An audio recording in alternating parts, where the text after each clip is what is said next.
एक समय की बात है, एक गांव में एक सेठ सेठानी रहते थे। वह बहुत धार्मिक प्रवृत्ति के थे। वह दोनों गणेश भगवान के अनन्य भक्त और जरूरतमंदों की सेवा में हमेशा तत्पर रहते थे। उनका बहुत बद्धा परिवार था, परंतु उनके कोई संतान न थी। सारा परिवार उनसे बहुत प्यार करता था, पर कभी कभी कानाफूसी भी करते रहते थे कि सेठानी बांझ है। इस बात से दोनों बहुत दुखी रहते थे। एक समय की बात है, सेठ सेठानी गणेश भगवान के मंदिर में पूजा कर रहे थे।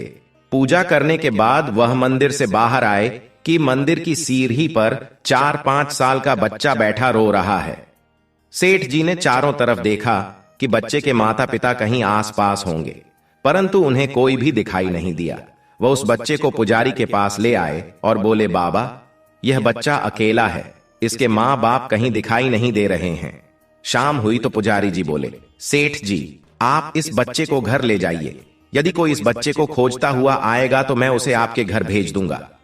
सेठ सेठानी खुशी खुशी उस बालक को अपने घर ले आई। जब कई महीनों तक उस बालक को कोई भी लेने नहीं आया, तो सेठानी ने उस बच्चे को गोद लेने का मन बना लिया और गांव के सरपंचों की सलाह से गोद ले लिया। उस बच्चे का नाम गणेश रख दिया। ऐसे ही कई वर्ष बीत गए।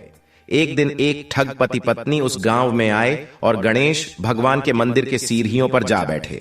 वह दोनों उस गांव के सबसे अमीर आदमी को ठगने की योजना बनाने लगे। तभी पुजारी जी उन्हें सीढ़ियों पर बैठा देखा तो पूछा, क्यों भैया, यहां किस कार्य से बैठे हो? उन दोनों ने कोई जवाब नहीं दिया। तब पुजारी जी ने कहा कि आपका बच्चा खो गया था क्या?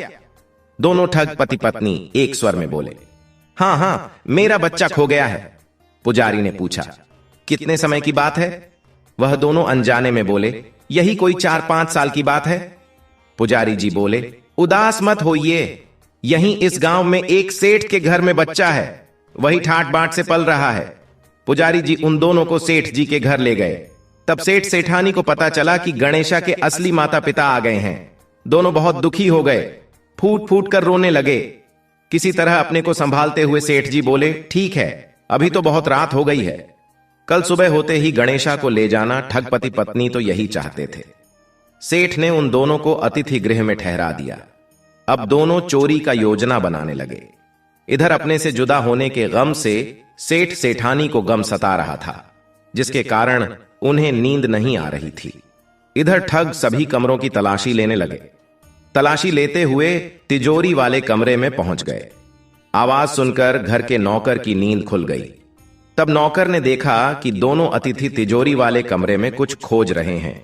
नौकर ने यह सब भांप लिया और बाहर से कमरे का दरवाजा बंद कर दिया। फिर जोर जोर से चिल्लाने लगा, चोर चोर। घर के सभी सदस्य इकट्ठे हो गए।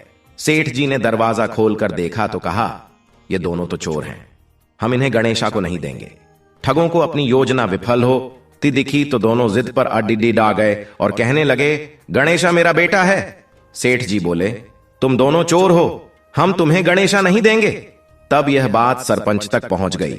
फिर सरपंच ने एक शर्त रख दी। दोनों पक्ष को सभा में आमने सामने खड़िड्ढा किया। अब दोनों माताओं को आदेश दिया, आप दोनों सूर्य देव के सामने खड़िड्ढे हो जाए।